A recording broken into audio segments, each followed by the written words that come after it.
everyone. I'm really pleased to be here today. I'll tell you why in a second. My name's Sarah Jane Lumley. I'm from the Safeguarding Children Board and I manage the SAFER programme. I'm going to talk to you in a bit about the SAFER programme. The opening that I was going to give to you today was to talk about just briefly this time last year. Because this time last year I was in Cape Town, and this time last year I swam from Robben Island to Cape Town. A nice 5-mile swim, cold water. Yeah, there are sharks in there. Didn't see any. And then I've been joking with the manager, Abigail, that this time last year I was in Cape Town, and now I'm in Dereham at Brecon Council. But I am pleased to be here and the sun is shining and it's all good. So, I'd like to introduce to you the work of the Safeguarding Children Board. Does anyone know what we do? Silence? Or just no one wants to say? Help children? Yeah. Basically, what we do, we make sure everyone is doing what they should do with regards to safeguarding children. Okay, so as part of that, you have the big key partners, the police, health and local authority. Going forward, they will be the 3 main partners. Things have changed slightly in the law in the last couple of years with regards to safeguarding children boards. We may change our name in the future, but actually the arrangements in Norfolk are looking quite similar. We ask for engagement from all people that are out there helping children and families, and that includes you guys. There's a district council advisory group that meets with all the representatives from all the councils in Norfolk, and they meet to discuss various safeguarding issues, training, things like that. We as a board, the SAFER programme, come out and do some of your training as well. Who's had safeguarding training? Has anyone had it? Yeah? So we've done some of the training as well, which is good. So I'd like to I don't know whether you've seen this before. Has anyone seen our animation for the threshold guide? Okay, well what we have to do, we have to produce, again in law, by working together, says we have to produce this threshold guide. I've written my name on this because these are like gold dust, so I'm pledged to come and find it if it goes missing. And what it is, it describes how we're all going to work together to safeguard children, okay, and how different agencies are going to work together, what it means, what level of concerns are there, what do we do if we're worried about a child, what references do we make to the law, all that kind of thing. So we decided to ask children what they think about it as well, and between them and us, we came up with this video. And you should be able to hear it, even though it's not through the thing, because we tested it, it's quite loud. So. The Norfolk Safeguarding Children Board believes that all children have the right to be healthy, happy and safe, loved, valued and respected, and to have high aspirations for their future. We need adults to help make this vision our reality. Feeling safe is really important to us. It's not just about staying out of danger, it's also about learning how to keep ourselves and each other safe, and figure out how we manage change and risks in our life as we grow up. Most of us have many people involved in our lives. Parents and carers, teachers, doctors, childminders, and the local police too.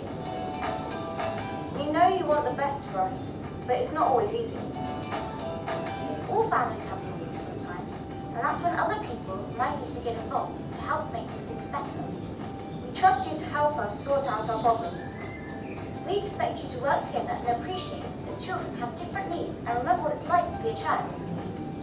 We trust you to be respectful and really listen to us and our families so that you will know how to get the best outcomes for us.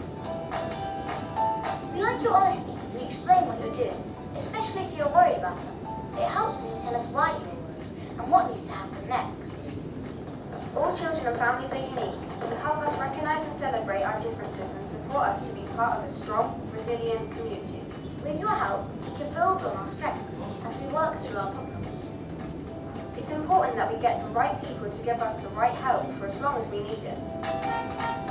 There are places where anybody can get help, like schools, children's centres, and doctors' surgeries. We need you to notice if we get sad or angry so that you will help us as early as possible before our problems get worse. Sometimes families struggle and they need specific people for more complicated problems. This could mean lots of people working together to care about us. If it's really serious and we are in danger of getting really hurt, then other adults have to step in and keep us safe. When you're worried, it's best to talk to the children and families and explain what you're worried about so we understand. But you might be worried too, and just don't know how to ask for help. Sometimes you might want to talk to somebody else who cares about the child to share your worries and figure out the best way to help. If you don't feel right about talking to the families because it might put someone in danger, please contact the Children's Advice and Duty Service or the police as soon as possible. The really important thing is to talk, even if you don't always agree. Keep talking to each other. You might be making decisions that will change our lives. For more information on what to do if you're worried, read the Norfolk Threshold Guide. Children and families helped to create this guide. It's important that it makes sense to us. The Safeguarding Children Board is serious about keeping children safe and understanding what it's like to be a child in Norfolk today. Please remember all the good things in our lives. You are the people who care for us, play with us, teach us, and keep us safe. By working together, we can all make Norfolk a great place to grow up.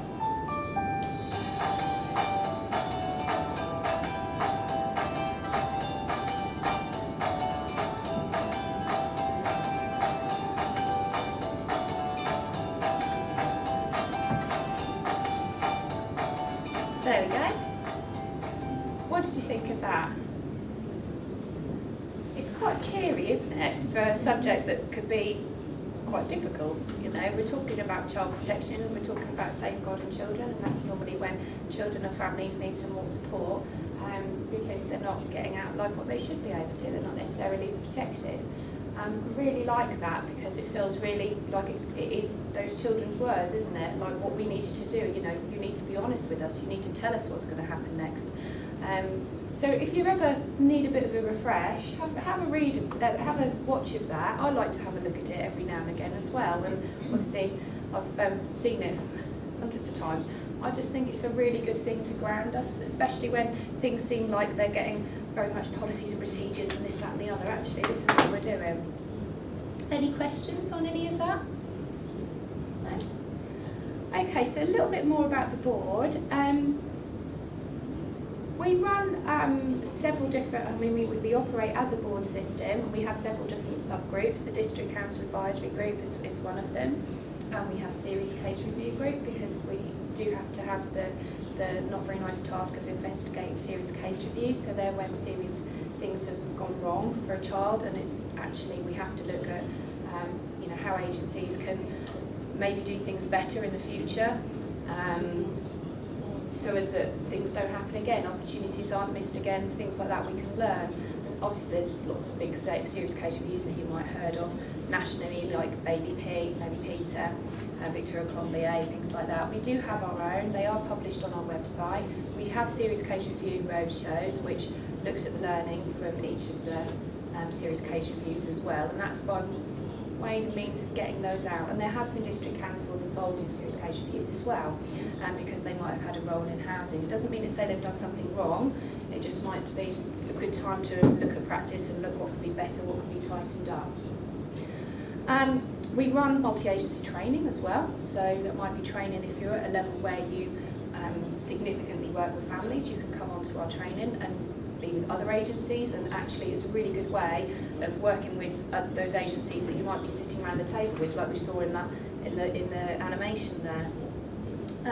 We produce materials. We've got a couple here that you are welcome to take away.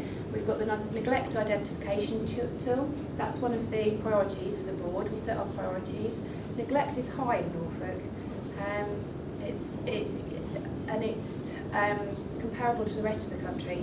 We see it in child protection conferences a lot more than perhaps we should.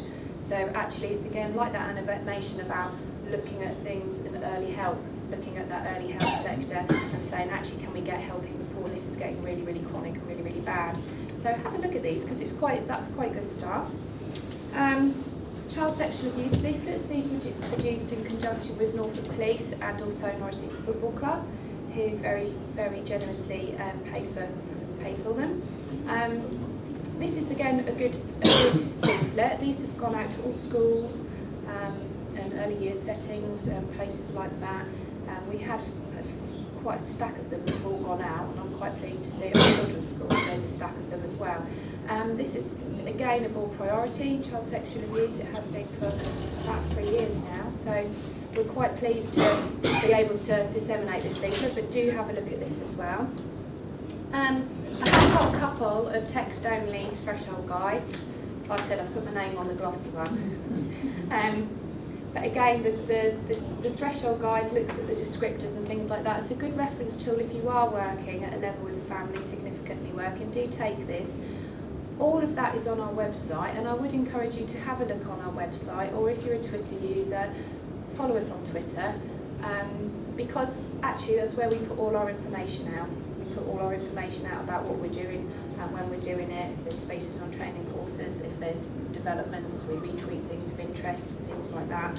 And you know, you can gradually get a feel of what's going on in the safeguarding world. Like I said, the Safeguarding Children Board is undergoing some changes at the moment because of slight change in legislation, things like that. So, but we're still here, we're still going to be here, and then the bit I'm going to tell you about next is still going to be here, and we're all going to still be doing the same work, it just might be packaged slightly different. Is there any questions about the general work of the board? Because that's quite brief, because I really want to talk to you about the SAFER programme. No? Okay, so 5 minutes on the SAFER programme. This is the bit that I do. This is what I've been doing for 9 years now. Has anyone heard of the SAFER programme before, in particular? What we do? No? That's fine then, I can teach you, can't I? I could also tell you anything and you wouldn't know whether it was right. No, what we do, we support community organisations,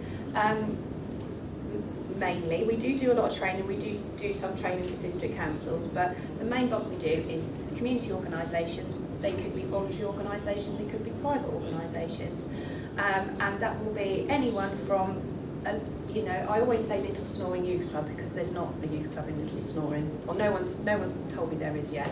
So Little Snoring Youth Club, purely voluntary, run by volunteers, parents that want, you know, a youth club in their village.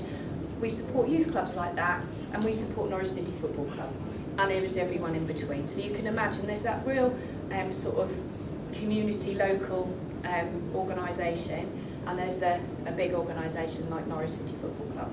Yeah. Sorry about last night, by the way, anyone that's a Norwich City fan. So what we do, we have a membership organisation. We've got about 450 member organisations. It's quite a lot. And what we give them a pack like this, and this has got everything in it, so they can have all their procedures, their policies, to make sure that they're doing everything they should be doing with regards to safeguarding children. It's a nice glossy pack, but it's got online access to a portal through a membership. They can download all the templates, their policies, and they're the most up to date, so they reflect. I've had to change the policies several times in the last year because we've had a new working together with the child advice and duty service changed, because we don't refer into the MASH, we have a conversation with CADS now. So I've changed all of it, and they can access that. What they can also do as well is submit their policies for me to check, and I check through them. I'm really strict, and I am really strict. I'm stricter than Ofsted, but I need to make sure that they're right, because the first step is to get those policies and procedures right. The next step is to follow them. If I check all the policies and procedures, and I check using a checklist that's in the back here, check through everything, I can give organisations a certificate. And what I'd like to encourage parents to do is to check if they're taking their child to an organisation, say karate or something like that, that they check that they have actually got a safeguarding policy. Have they got a SAFER certificate? Do they know about SAFER? Because community groups spring up all over the place. For their membership as well, they can access our training at a discounted price. So they can access all our training depending on what training they need to access, and we have that introduction level, or we have that slightly higher level depending on what the organisation does. If you're a designated officer for Little Snoring Youth Club, so you've been given the job, here you go, here's the pack, you sort it out. You think, goodness me, I've no idea, you know. I work for Brecton Council during the day, you know, I don't know about this safeguarding stuff, I've never had it. Actually, you can go on another course, and again, it's at a discounted price. You do get some free training with your membership as well. So you can go on your introduction course, and then you go on a course to help you pick up that phone if you've got a concern, and to talk you through that, to give you the confidence. Also, you can talk to me as well. So if you've had a wobble, something's happened, and again, you're at a youth club, you work for the council during the day, you've never had to do this before, and there's something that's gone wrong, you've reported it, but you're thinking, oh God, this feels awful, they phone me up, you know, and just say, look, this is awful, and I'm really, really not happy about this, and have I done the right thing? And actually, 99.9% of the time, everyone has always done the right thing. They just need someone to talk to about it. And I say, yes, you've done the right thing, well done. And that's it, okay? So I'd like to think that's quite a good programme. As an add-on to that, if you're from a specialist sports organisation, we've teamed up with Active Norfolk. Have you all heard of Active Norfolk? We've teamed up with Active Norfolk to, for a special package. You get a special pack that's designed for sports clubs and activities, so like climbing walls and all sorts of things. It might be the fast cricket or whatever they call it now. I can't remember what they call it now. You know, anything like that actually they can sign up to, and then they can also access Active Norfolk training for free as well, which is really, really good, because they can do some sports coach training, they can top it up with ours, they can use ours as a refresher. You can have your main ones do one, and you know, a couple other of your lead coaches do ours, and you're really covered then. So that's a really good project. I'm really quite proud of that. So we've got all these specialist packs that we can, you know, offer to these organisations. And what's really, really nice is that, like today, someone said, and I will be allowed to mention this, you know, someone might phone up and say, look, I'm having a bit of trouble with policies. I understand the pack, but I just want to talk through some things. And I go, that's great, I'll come out and see you. So I go out and see them. And it doesn't matter if they're Hunstanton or Great Yarmouth or anywhere in between. But obviously, you know, if there's somewhere like, and this is what happened today, there's a forest schools, Wheatfen, the Ted Ellis Reserve. I don't know if any of you know about that. I know it very well because I love it there. And so I heard in the office, oh, they were asking this, that, and that. Do they need a visit? Apparently not yet, they don't, but I'm really hoping they might need a visit because I'd really like to go there. Why do we do this? This isn't a big, huge money-making, you know, organisation, the Safer programme. It doesn't. It makes a small profit that's fed back into the Safeguarding Children Board that helps keep partner agencies' fees down, and we can offer free training and things like that. But it's so important that children can access these fantastic things. I mean, if we went round here and we said, right, what clubs do you know that children can attend? What organisations can they do? I mean, my children go to dancing and they do swimming and they're into triathlons as well. That's fantastic. That's what we want children to do. We want them to go to Wheatfen and go to forest schools. We want them to go to climbing. We want them to go go-karting and do all these really, really cool things that they can do. A lot more now than they used to be able to do. Ballet, you know, we can go on, can't we? There's all these really, really great things. And I want them to go and do this, but I want the organisations to be really safe. And I want them to consider child welfare. So if there's something going on for that child, they can say, do you know what, this isn't quite right for me, or that organisation can pick it up and know what they're doing, okay? So whatever it is they're doing, all these wonderful things, you know, we're here to help. And what I've got here, I've got a few posters for organisations. I've got some leaflets for parents as well, to say, have you checked out, which you're all welcome to take a few off, I'd encourage you to, and some for organisations as well, to say, actually, what do you do, what do you get, how do we sign up? Yeah? There's loads of information on our website about the Safer programme. Did anyone know that we did that before today? That's great, because that's like 100% more people than what did, you know, and there's what, 10 of you in here or so? You know, we, like I said, I come from a frontline background. I used to work with children. I used to sit in child protection conferences. I used to sit and look after children reviews. And I've took all that knowledge and I've transposed it to help. Because that, you know, that high level stuff is all very well, but actually let's help everyone else in between. And some big organisations get in a muddle. I worked on a project as a side for this, but was drafted in because of my knowledge for the Home Office. They had got every single lawyer looking at this child protection policy that I'd written for attendance centres for youth justice. They'd had lawyers look at it. The lawyers, from a lawyer point of view, from a law point of view, it looked great. From an actual safeguarding procedures, it wasn't right. So we went through it and I submitted it and said, look, this is the changes I say. Here they are, let's make it a lot similar. And they looked at the lawyers again and they went, well, yes, that's fine. Because it's so important that people understand their policies and procedures. And sometimes even with, you know, a council, a big council, a big organisation, it can get overcomplicated and it doesn't need to be. It doesn't need to be complicated at all. And I'm sort of quite expert at stripping it back and going, right, this is what you need to do. So someone's going to ask me if I've seen Brecklands now, haven't you? I haven't. I'd love to, and I'd help. you know, so if anyone didn't want to forward it to me, say, is this right?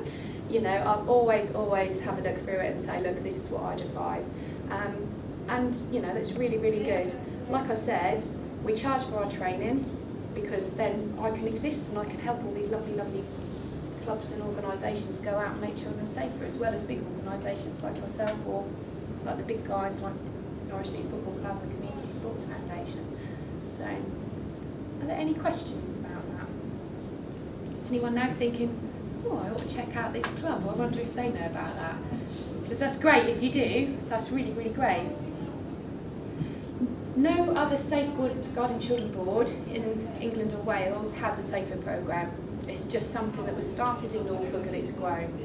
So it's a really, you know, I love it. You know, when you know, if you've been doing your job a while and you think, should I look for another job? I don't want to, because I really like going out there and seeing all these lovely things that people are doing. And last week I was at a support group for what was it? No, that was the week before. I can't even remember where I went last week. Or I went to an alternative education provider. That was really good fun. They were doing up motorbikes and doing all sorts of things. I went dressed like this. Perhaps I should have put my jeans on, never mind, because I was having a good look at the workshops and they were plastering, they were doing all sorts. Again, it's really good. I saw the children involved and stuff. It was really great. And yeah, and the year, I think the week before, the Wildlife Trust, again, I'm like, take me on a site visit. Yeah. I really would like to see your policy in action. It's like, no, I won't get away with that. I have to sit in the office.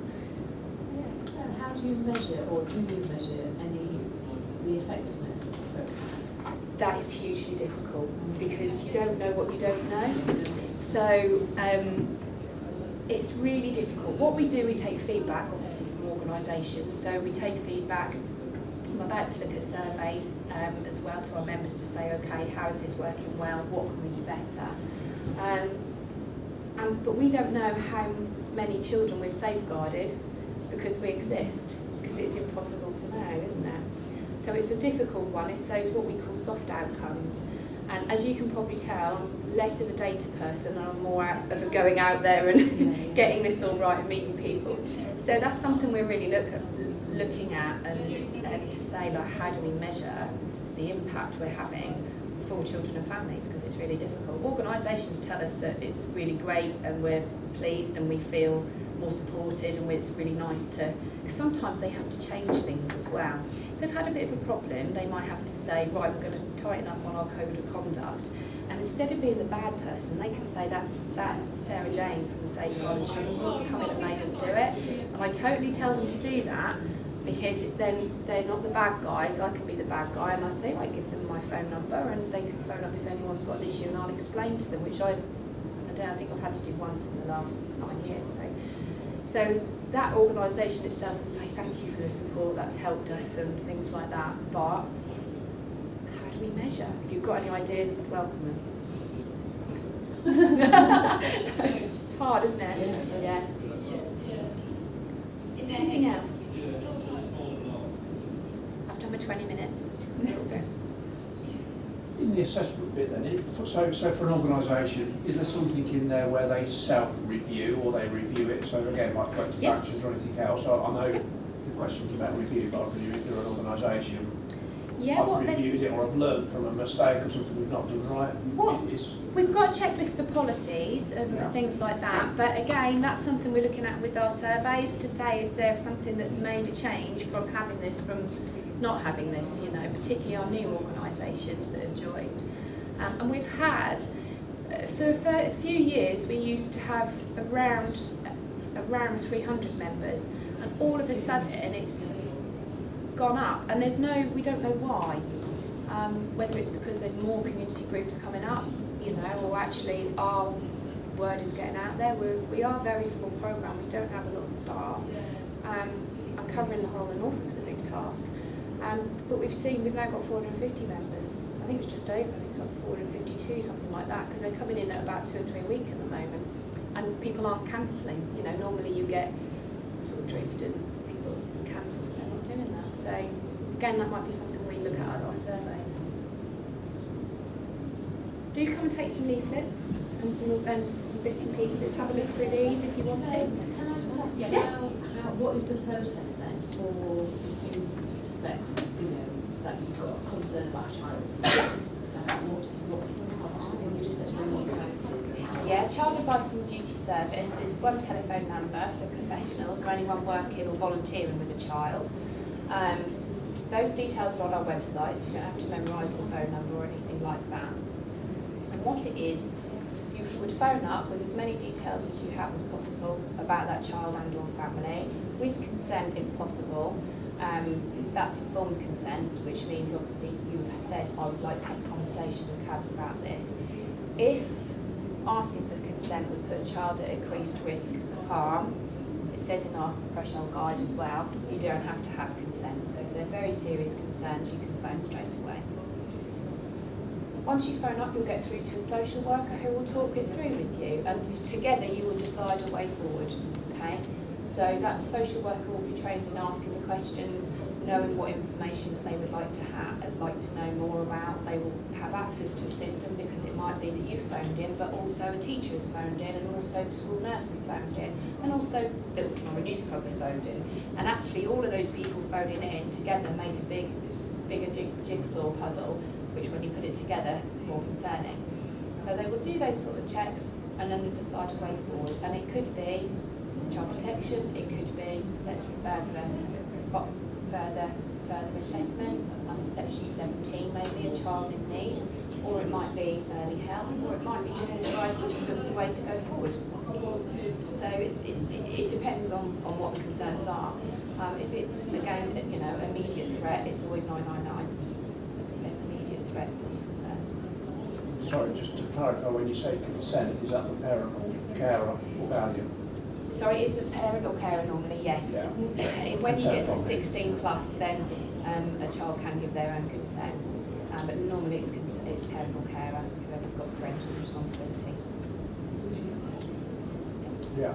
Okay. Sorry, I asked lots of questions, but if the person doesn't give consent, then if you think there's an issue, even if it's, I think, sorry, we're sort of public protection team, environment health, but Yeah. you'll get people that will go out that will see things, they'll see signs, you might not have firm evidence, but it might be slavery or anything else. There's something there that's obviously not right, Yeah. that you've got a suspicion, and I'm not trying to be over, but it's a bit like saying to a bank robber or a burglar, isn't it? Or do I have your consent to bring the police force to Yeah. report what I've When seen? it's clear Because cut they're as a saying, bank no, you're robbery, not. yeah. So what I'm trying to say is if somebody's engaged in that activity, you get what I'm saying, they're not going to give their consent, are they? Because Yeah.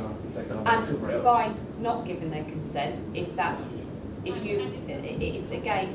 so difficult on a case-by-case basis, and this is what we do look at this in our training as well about consent, is if by not giving consent that raises your concerns, then you're not going to need it.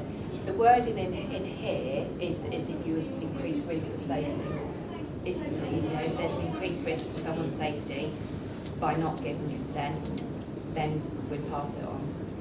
I would always pick that phone up. Yeah. From a professional point of view, I would get, and I always did, get less hung up about consent and more hung up about the safety of that person. Because actually, that person, whether they be a vulnerable adult or whether they're a child, that's my concern. So I'd always go in on that.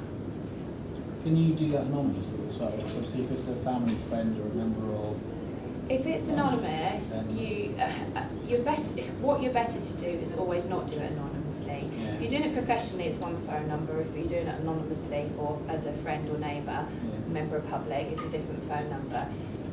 No one can phone you back and ask questions that they might need answers to if you don't give your name and details. What people get concerned about is that if they give their name and it's a neighbour, well, one, they're not allowed to tell you the name, but actually, even if you give your name anonymously, even if you make that phone call anonymously, the person of concern, victim or perpetrator, will know who it is anyway. They'll work it out. They always work it out. So it doesn't matter whether you give your name or not, they'll work out who's made that phone call. But you're always best to make those phone calls. In the case of Lauren Wright, does anyone remember that, circa 2000? She was a little girl that was subject to abuse, sort of severe physical abuse. abuse and neglect by her stepmother in Kings Lynn area, and the neighbours had huge concerns, and no one passed on any details because they all thought someone else was. So if you read the serious case review, which is it's archived now, but it is quite hideous, and it didn't make the papers because Victoria Collier died a few months after Lauren Wright died, so there wasn't the media attention for Lauren, but it was an absolutely hideous case. So when the neighbours knew, but no one was passing on concerns, and that's what we say in our course, you always pass on the concerns. If you're not sure, and again around consent, another little tip is that as a member of public, if you phone CADS and they say, well, I haven't got consent, if you phone the police, they don't worry about consent. They don't. And so that was the difference between your burglar and all that kind of thing. So that's again what we say on our training. If you're really concerned, make that phone call twice. I've done that as a member of the public. I've done that before, but right, I'm going to let them know, I'm going to let them know. And it was an issue concerning Lado, and I, at the time, referred to MASH, I referred to the police, and I referred to Lado at the same time, because it's like, right, tick, tick, tick, I've done all three. And so, yeah. Okay, I've kept you far too long.